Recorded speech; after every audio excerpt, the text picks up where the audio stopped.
Kerala Blasters ആരാധകർ കാത്തിരുന്ന ഒരു സൈനിങ് തന്നെയായിരുന്നു ദിമിത്രിയോസ് ഡാമന്തക്കോസിന്റെ റീപ്ലേസ്മെന്റ് സൈനിങ്.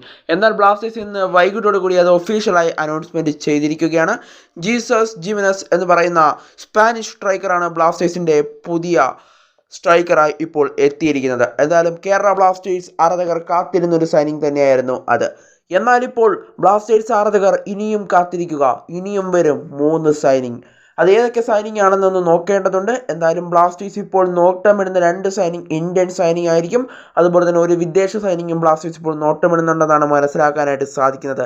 ഇതിൽ പ്രധാനപ്പെട്ട ഒരു കാര്യം, ബ്ലാസ്റ്റേഴ്സിൻ്റെ സൂപ്പർ താരമായ ക്വാമെ പെപ്രയും അതുപോലെ തന്നെ ജോഷുവ സോട്ടിരിയെയും ഒഴിവാക്കുന്നു എന്നാണ് ഇപ്പോൾ മനസ്സിലാക്കാനായിട്ട് സാധിക്കുന്നത്. അങ്ങനത്തെ പല അപ്ഡേറ്റുകളും ഇപ്പോൾ പുറത്തേക്ക് വരുന്നുമുണ്ട്. എന്തായാലും പെപ്രയും ജോഷുവ സോട്ടിരിയും പുറത്തു പോകുന്നതോടുകൂടി അവിടെ ഒരു വിദേശ താരത്തിൻ്റെ ആവശ്യമുണ്ട്. ആ വിദേശ താരം ആരാണെന്ന് വെച്ചാൽ പാസ്റ്റഡോർ എന്ന് പറയുന്ന ഒരു താരത്തിൻ്റെ റൂമർ നമ്മൾ കഴിഞ്ഞ ദിവസം കേട്ടിരുന്നു. ആ താരവുമായി ബ്ലാസ്റ്റേഴ്സ് ഇപ്പോൾ ചർച്ചയിലാണെന്നാണ് മനസ്സിലാക്കാനായിട്ട് സാധിക്കുന്നത്.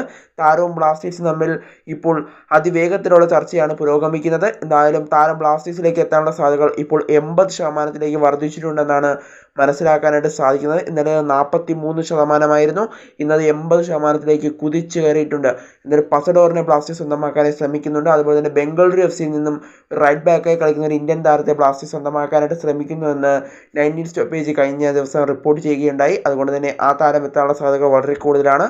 അതുപോലെ തന്നെ ഷിലോങ് ലെജോങ്ങിൽ നിന്ന്, ഐ ലീഗിൽ നിന്ന് കളിക്കുന്ന ഷിലോങ് ലെജോങ്ങിൽ നിന്നും ഒരു താരത്തെ ബ്ലാസ്റ്റേഴ്സ് സ്വന്തമാക്കാനായി ശ്രമിക്കുന്നു. അത് മധ്യനിരയിലുള്ള ഒരു താരമാണെന്നാണ് മനസ്സിലാക്കാനായിട്ട് സാധിക്കുന്നത്. ജിക്സന്റെ പകരക്കാരനായിട്ടാണെന്നാണ് അറിയാനായിട്ട് സാധിക്കുന്നത്. ഇനിയും 3 സൈനിങ്ങുകൾ വരുമെന്നുള്ളതാണ് ഇപ്പോൾ അറിയാനായിട്ട് സാധിക്കുന്നത്. എന്തായാലും നാളെയാണ് ട്രാൻസ്ഫർ മാർക്കറ്റ് അടയ്ക്കുന്നത്. ഇനി എന്താണെന്ന് നമുക്ക് കണ്ടു തന്നെ അറിയാം.